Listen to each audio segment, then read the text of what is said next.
ओम शांति। आज 29 जून 2026 के बाबा के अनमोल मधुर महावाक्य सुनेंगे। आज की मुरली से पहले गीत बजा है, महफिल में जल उठी शमा परवानों के लिए। तो बाबा कहते हैं, जो परवानों ने गीत तो सुना, परवाने कहो फूल कहो बात तो एक ही है। बाबा कहते परवाने भी कई प्रकार के होते हैं। एक होते हैं क्षमा पर जल मरने वाले, अर्थात जीते जी मरने वाले, और दूसरे हैं जो फेरी पहनकर चले जाते हैं, अर्थात बाप की श्रीमत पर नहीं चलते हैं। यह बाप बैठ किसको समझा रहे हैं? परवानों को समझाते हैं। और परवाने भी नंबरवार है, श्रीमत पर जो चल सकते हो, लेकिन अगर कहां भी श्रीमत पर न चले तो बाबा कहे सावधान, माया बहुत पछाड़ेगी।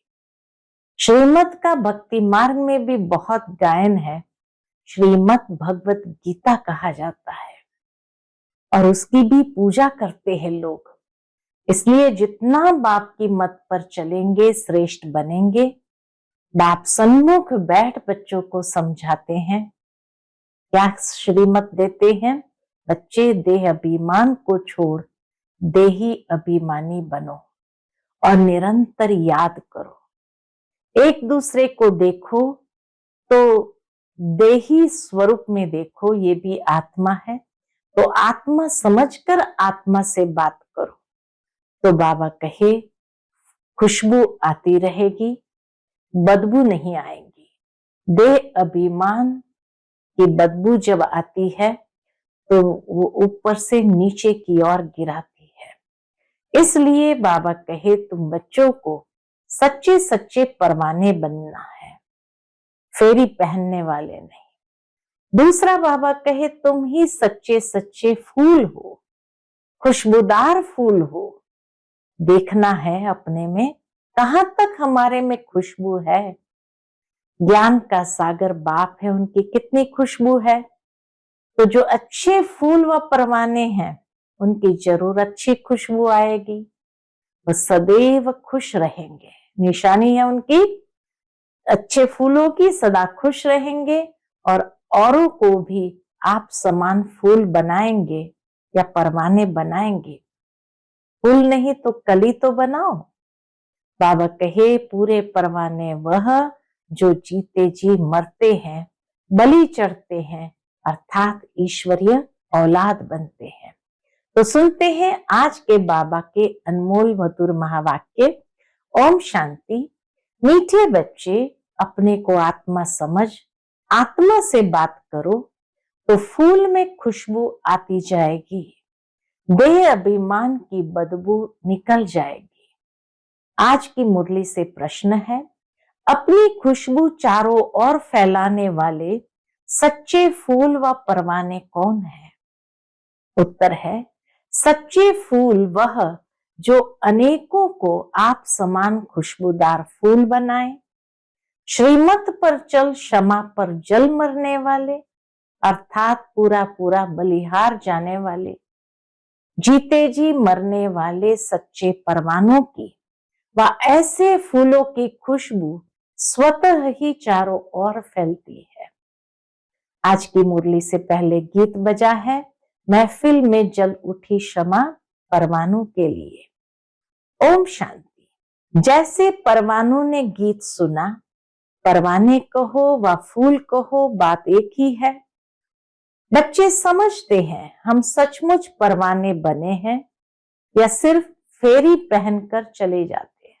हर एक अपने दिल में ये तो जरूर समझते हैं कि हम परवाने बने हैं या फेरी पहनकर चले जाते हैं, क्षमा को भूल जाते हैं। हर एक को अपने दिल से पूछना है कि हम कहां तक फूल बने हैं और ज्ञान की खुशबू फैलाते हैं। अपने जैसा फूल किसको बनाया है? बाबा कहे देखो, अपने जैसा फूल किसको बनाया है? ये तो बच्चे जानते हैं। ज्ञान का सागर बाप है, उनकी कितनी खुशबू है। जो अच्छे फूल व परवाने हैं, उनकी जरूर अच्छी खुशबू आएगी। वह सदैव खुश रहेंगे। अच्छे फूलों की निशानी, एक तो अच्छी खुशबू आएगी, दूसरा वह सदैव खुश रहेंगे। औरों को भी आप समान फूल व परवाने बनाएंगे। तीसरी निशानी, बाबा के फूल नहीं तो कली तो बनाएंगे। तो पहली निशानी अच्छे फूलों की, अच्छी खुशबू फैलाएंगे, सदैव खुश रहेंगे। औरों को भी आप समान बनाएंगे, फूल नहीं तो कली तो जरूर बनाएंगे। पूरे परवाने वह जो जीते जी मरते हैं, बलि चढ़ते हैं अथवा ईश्वरीय औलाद बनते हैं। कोई शाहूकार किसी गरीब के बच्चे को गोद में लेते हैं तो बच्चों को उस शाहूकार की गोद में आने से फिर वही माँ बाप याद आते रहते हैं और गरीब की याद भूल जाएगी। जानते हैं कि हमारे माँ बाप गरीब है, परंतु याद शाहूकार माँ बाप को करेंगे जिससे धन मिलता है। साधु सन्यासी आदि है, वह साधना करते हैं मुक्ति धाम में जाएं। सब मुक्ति के लिए ही पुरुषार्थ करते हैं, परंतु मुक्ति का अर्थ नहीं समझते। कोई कहते हैं ज्योति ज्योत समाएंगे, कोई समझते हैं पार निर्वाण धाम जाते हैं। निर्वाण धाम में जाने को ज्योति में समाना या मिल जाना नहीं कहा जाता है। निर्वाण धाम जाना, उसको ज्योति में ज्योत समा जाना नहीं कहा जाता या मिल जाना नहीं कहा जाता है। तुम समझते हो हम दूर देश के रहने वाले हैं, इस गंदी दुनिया में रहकर क्या करेंगे। बच्चों को समझाया है, जब कोई से मिलो तो यह समझाना पड़े। क्या समझाना पड़े? जब कोई से भी मिलो तो यह समझाना पड़े कि यह बना बनाया ड्रामा है। सतयुग, त्रेता, द्वापर, कलयुग, फिर संगम युग। यह भी समझाया है सतयुग के बाद त्रेता का संगम होता है, वह युग फिरता है और इस संगम में कल्प फिरता है। वह युग फिरता है, सतयुग से त्रेता हुआ और ये संगम में कल्प फिरता है। बाप युगे युगे नहीं आते जैसे मनुष्य समझते हैं। बाप कहते जब जब तमो प्रधान बन जाते हैं, कलयुग का अंत होता है, उस कल्प के संगम पर आता हूं। युग पूरा होता है तो कलाएं कम होती है। यह तो जब पूरा ग्रहण लग जाता है तब मैं आता हूं। आधे में थोड़ी बाबा आएगा। बाबा के जब पूरा ग्रहण लग जाता है तब मैं आता हूं, मैं युगे युगे नहीं आता हूं। ये बाप बैठ परवानों को समझाते हैं। परवानों में भी नंबरवार है, कोई तो जल मरते हैं, कोई फेरी पहनकर चले जाते हैं। श्रीमत पर तुम ही चल सकते हो। अगर कहां भी श्रीमत पर न चले तो माया पछाड़ती रहेगी। श्रीमत का बहुत गायन है, भक्ति मार्ग में भी श्रीमत का बहुत गायन है। क्या गायन है? श्रीमत भगवत गीता कहा जाता है। बाबा कहते मैं आता ही तब हूं जब आदि सनातन देवी देवता धर्म प्राय लोप हो जाता है। बाकी सब धर्म रहते हैं, ऐसे नहीं कि वह देवता धर्म वाले मनुष्य गुम हो जाते हैं, परंतु ये भूल जाते हैं। ये नहीं कि देवता धर्म वाले मनुष्य गुम हो जाते, परंतु देवता धर्म वाले ये भूल जाते हैं कि हम देवी देवता धर्म के थे। अपना हिंदू धर्म कह देते हैं, यह भी ड्रामा में नूंद है। जब भूले तब तो फिर मैं आकर देवी देवता धर्म की स्थापना करूं। यह एक ही बाप है जो आकर दुख धाम से सुख धाम का मालिक बनाते हैं। तुम कहेंगे अभी हम नरक के मालिक हैं। दुनिया को तमो प्रधान तो बनना ही है, सब पतित है। तब तो पावन के आगे जाकर नमस्ते करते हैं। अब बाप कहते श्रीमत पर चलो, जन्म जन्मांतर का बोझा सिर पर बहुत है, नहीं तो त्राही त्राही करना पड़ेगा। इतना बोझा है तो बाबा कहे उसको उतारना है, नहीं तो फिर त्राही त्राही करना पड़ेगा। इसीलिए श्रीमत पर चलो। वह तो समझते हैं आत्मा निर्लेप है, परंतु नहीं, आत्मा ही सुख दुख देखती है, ये कोई समझते नहीं। बाबा बार बार समझाते हैं मंजिल बहुत भारी है। इस समय तुम पुरुषार्थ करते हो जबकि दुखी हो। जानते हो सतयुग में हम बहुत सुखी रहेंगे, वहां ये पता नहीं रहेगा कि हमको फिर दुख धाम में जाना है। हम सुख में कैसे आए हैं, कितने जन्म लेंगे, कुछ भी नहीं जानते। अभी तुम जानते हो तो ऊंच कौन ठहरे। बाबा कहते अभी तुम जानते हो तो ऊंच कौन ठहरे। तुम ईश्वर की औलाद होने कारण जैसे ईश्वर नॉलेजफुल है, ऐसे तुम भी नॉलेजफुल ठहरे। अभी तुम ईश्वरीय औलाद हो, परंतु नंबरवार। कोई तो बड़े मस्त है, समझते हैं हम बाबा की श्रीमत पर चलते रहते हैं। जितना मत पर चलेंगे उतना श्रेष्ठ बनेंगे। बाप सन्मुख बैठ बच्चों को समझाते हैं। बच्चे क्या समझाते हैं, क्या श्रीमत देते हैं? बच्चे दे अभिमान छोड़ दो, देही अभिमानी बनो।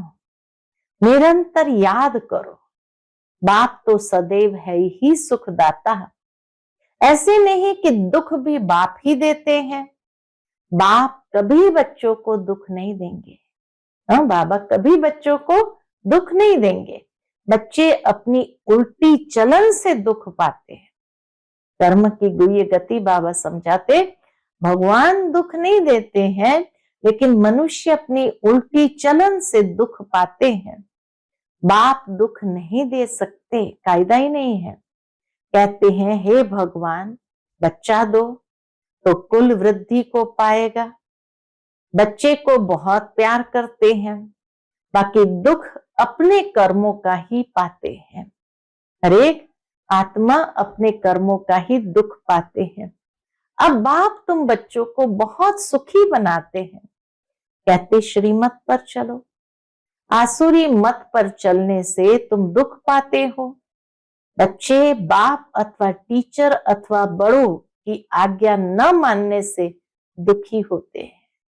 बाप अथवा टीचर अथवा बड़ों की आज्ञा न मानने से दुखी होते हैं। दुखदायी खुद बनते हैं, माया के बन पड़ते हैं। ईश्वर की मत अब ही तुमको मिलती है। इसी संगम पर ईश्वर की मत हमें मिलती है। ईश्वरीय मत की रिजल्ट 21 जन्म चलती है, फिर आधा कल्प माया की मत पर चलते हैं। ईश्वर एक ही बार आकर मत देते हैं। माया तो आधा कल्प से मत देती रहती है, बाप एक ही बार मत देते हैं। माया की मत पर चलते चलते क्या हुआ, 100% दुर्भाग्यशाली बन पड़ते हैं। जो अच्छे अच्छे फूल है वह उसी खुशी में सदैव मस्त रहेंगे। बाबा की मत पर चल करके सदैव उसी खुशी में मस्त रहेंगे।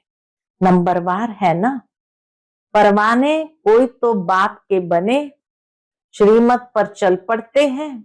गरीब ही अपना पोता में लिखते हैं। शाहूकारों को डर लगता है कि यहां हमारे पैसे ले न लेवे। सोचते हैं कहीं हमारे पैसे मांगे नहीं, लेवे नहीं। शाहूकारों के लिए बड़ा मुश्किल है। बाप कहते मैं गरीब निवास हूं, दान भी हमेशा गरीबों को ही दिया जाता है। सुदामा की बात है ना, चावल चपटी ले उनको महल दे दिया। चावल चपटी दिया और महल दे दिया। तुम हो गरीब, समझो कोई के पास 25-50 रुपए हैं, उनमें से 20-25 पैसा देते हैं। शाहूकार 50,000 दे तो भी इक्वल हो जाता है। इसीलिए गरीब निवाज नाम गाया हुआ है। शाहूकार लोग भी कहते हैं हमको फुर्सत नहीं मिलती है। क्यों ये कहते हैं हमको फुर्सत नहीं? कौन ये कहता है हमको फुर्सत नहीं? बाबा कहते क्योंकि पूरा निश्चय नहीं है। जब बाबा में निश्चय ही नहीं तो कहते हमारे पास फुर्सत नहीं है। तुम हो गरीब, गरीबों को धन मिलने से खुशी होती है। बाबा ने समझाया है यहाँ के गरीब वहां शाहूकार बन जाते हैं और यहाँ के शाहूकार वहां गरीब बन जाते हैं। कई कहते हैं हम यज्ञ का ख्याल रखें या कुटुंब का ख्याल रखें ना। कई बाबा को कहते भी हैं हम यज्ञ का ख्याल रखें या कुटुंब का ख्याल रखें। तो बाबा कहते हैं तुम अपने कुटुंब की बहुत अच्छी संभाल करो। बाबा कितना अच्छी तरह से कह देते तुम अपनी कुटुंब की अच्छी तरह संभाल करो। अच्छा है जो तुम इस समय गरीब हो। शाहूकार होते तो बाप से पूरा वर्षा ले नहीं सकते थे। सन्यासी ऐसे नहीं कहेंगे, वहां तो पैसे लेकर अपनी जागीर बनाते हैं। शिव बाबा थोड़ी बनाएंगे। ये मकान आदि तुम सब बच्चों ने अपने लिए ही बनाए हैं। मधुबन में भी ये सारे मकान आदि जो भी बनाए हैं सब बाबा कहे तुम बच्चों ने अपने लिए ही बनाए हैं। ये किसकी जागीर नहीं है, ये तो टेम्पररी है, क्योंकि अंत समय बच्चों को यहाँ आकर रहना है। हमारा यादगार भी यहाँ है, तो पिछाड़ी में यहाँ आकर विश्राम लेंगे, बाप के पास भागेंगे। वह जो योग युक्त होंगे, जिसका बुद्धि का योग ठीक होगा, बाबा कहते वो लास्ट ट्रेन या लास्ट प्लेन पहुंच करके भी पहुंच जाएंगे और बाप के पास आकर विश्राम पाएंगे। उन्हों को मदद भी मिलेगी, बाप की बहुत मदद मिलती है। तुमको यहाँ बैठ विनाश देखना है। जैसे शुरू में बाबा ने तुम बच्चों को बहलाया है, फिर पिछाड़ी में बहलाना शुरू करेंगे, बहुत प्यार करेंगे। जैसे वैकुंठ में बैठे हैं, बहुत नजदीक होते जाएंगे। जैसे अभी स्वर्ग पहुंचे कि पहुंचे, इतने नजदीक होते जाएंगे। यह तो समझते हैं कि हम यात्रा पर हैं, थोड़े समय के बाद विनाश होगा। तुम बहुत खुश हो जाएंगे, बस हम जाकर प्रिंस बनेंगे। किस्म किस्म के फूल हैं। हर एक बच्चे को समझना चाहिए मैं कितनी ज्ञान की खुशबू दे रहा हूं, किसको ज्ञान और योग की शिक्षा देता हूं। जो करते हैं वह अंदर प्रफुल्लित रहते हैं। बाबा जान जाते हैं कि ये किस अवस्था में रहते हैं, इनकी अवस्था कहां तक गैलप करेगी। बाबा देखते हैं किस अवस्था में रहते हैं और इनकी अवस्था कहां तक गैलप करेगी। गैलप उनकी करेगी जो परवाना बन चुका होगा, अर्थात जीते जी बाप पर बलि चढ़ गया होगा। तो अवस्था गैलप उनकी करेगी जो परवाना बन चुका होगा।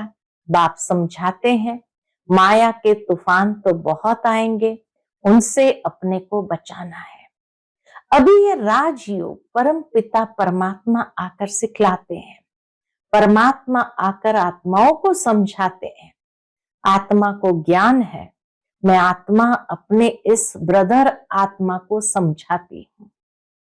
जैसे परमात्मा बाप हम आत्मा बच्चों को समझाते हैं, हम भी आत्मा हैं, बाबा हमको सिखलाते हैं, हम फिर उन आत्माओं को समझाता हूं। परंतु ये आत्मपन का निश्चय न होने से अपने को मनुष्य समझ मनुष्य को ही समझाते हैं। आत्मापने का निश्चय चाहिए। मैं परमात्मा तुम आत्माओं से बात करता हूं, तुम आत्मा को सुनाते हो। ऐसे तुम देही अभिमानी होकर इसको सुनाएंगे तो वह तीर झट लगेगा। अगर खुद ही देही अभिमानी नहीं रह सकते तो धारणा करा नहीं सकते। ये बड़ी ऊंची मंजिल है। बुद्धि में ये रहना चाहिए कि हम इन ऑर्गन से सुनते हैं। बाप कहते हम आत्माओं से यानी बच्चों से बात करते हैं। बाबा का फरमान है अशरीरी बनो, देह अभिमान छोड़ो, मेरे को याद करो, ये बुद्धि में आना चाहिए। हम आत्मा से बात करता हूं, शरीर से नहीं। इतना आत्मा का पाठ अंदर में पक्का होना चाहिए। बल फीमेल है, उनकी भी आत्मा से बात करते हैं। तुम बच्चे समझते हो हम बाबा के तो बन गए हैं, परंतु नहीं, इसमें बड़ी सूक्ष्म बुद्धि चलती है। मैं आत्मा हूं, मैं इनकी आत्मा को समझाता हूं, यह हमारा भाई है, इनको रास्ता बताना है। आत्मा समझ रही है, ऐसे समझो तब आत्मा को तीर लगे। कैसे तीर लगाना है ये भी बाबा सिखाते हैं। आत्मा समझकर आत्मा भाई को समझा रही हो, इनको रास्ता बताना है, ये आत्मा समझ रही है, ऐसे समझो तब आत्मा को तीर लगे। देह को देखकर सुनाते हो तो आत्मा सुनती नहीं है। पहले ये वार्निंग दो। कौन सी वार्निंग दो? कि मैं आत्मा से बात करता हूं। आत्मा को न तो मेल न फीमेल कहेंगे, आत्मा तो न्यारी है। मेल फीमेल शरीर से नाम पड़ता है, जैसे ब्रह्मा सरस्वती को मेल फीमेल कहेंगे, शिव बाबा को न मेल न फीमेल कहेंगे। तो बाप आत्माओं को समझाते हैं, बड़ी मंजिल है, पॉइंट बड़ी कड़ी है। आत्मा अभिमानी बनने की बाबा का पॉइंट बड़ी कड़ी है। आत्मा को इंजेक्शन लगाना है, तब देह अभिमान टूटता है, नहीं तो खुशबू नहीं आएगी, ताकत नहीं रहेगी। बात बहुत छोटी है, हम आत्मा से बात कर रहे हैं। बाप कहते तुमको वापस जाना है, इसीलिए देही अभिमानी बनो, मन मना भव। फिर ऑटोमेटिकली मध्याजी भव आ जाता है। अभी बड़ी सूक्ष्म बुद्धि मिलती है। सवेरे में बैठ विचार सागर मंथन करना है। सुबह सुबह बैठकर बाबा कहे विचार सागर मंथन करना है। दिन में तो सर्विस करनी है, क्योंकि कर्म योगी हो। लिखा भी हुआ है, नींद को जीतने वाले बनो, रात को जागकर कमाई करो। दिन में तो माया का बड़ा बखेरा है। अमृत वेले वायुमंडल अच्छा है। बाबा को यह तो लिखते नहीं कि फलाने टाइम पर उठकर विचार सागर मंथन करते हैं, बड़ी मेहनत है। विश्व के तुम मालिक बनते हो, यहाँ तो हद के मालिक हो। पानी की हद पर भी कितना झगड़ा चलता रहता है, दुश्मनी लगी पड़ी है। आपस में एक दो को ब्रदर्स समझते नहीं, सिर्फ ऐसे ही कह देते हैं कि हम सब एक हैं। एक तो हो न सके, अनेक आत्माएं हैं, सबका अपना अपना पार्ट है। तुम यहां बैठे हो, कल्प पहले भी बैठे होंगे। पत्ता हिला ड्रामा अनुसार, ऐसे नहीं पत्ते पत्ते को परमात्मा हिलाता है। परमात्मा का कार्य ही अपने लेवल का है। तो ऐसी ऐसी बातें समझकर फिर समझाओ।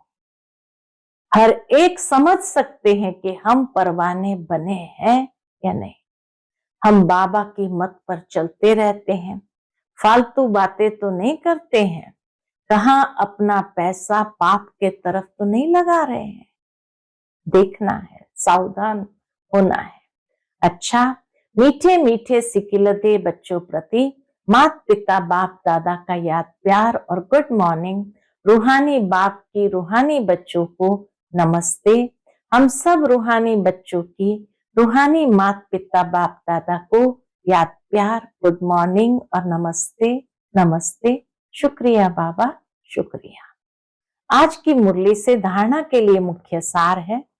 पहली पॉइंट, स्वयं को आत्म समझ आत्मा से बात करनी है।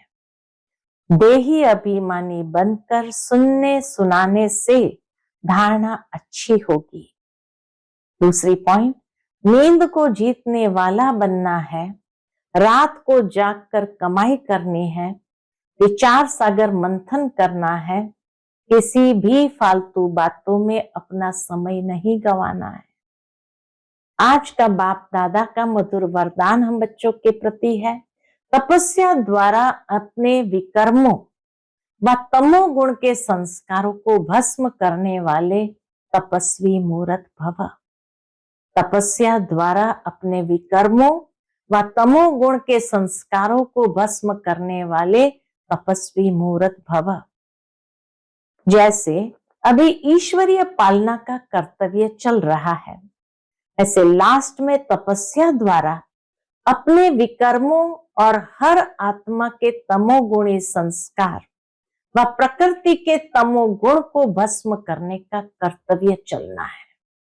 अंतिम समय तपस्या द्वारा अपने विकर्मों और हर आत्मा के तमोगुणी संस्कार व प्रकृति के तमोगुण को भस्म करने का कर्तव्य चलना है।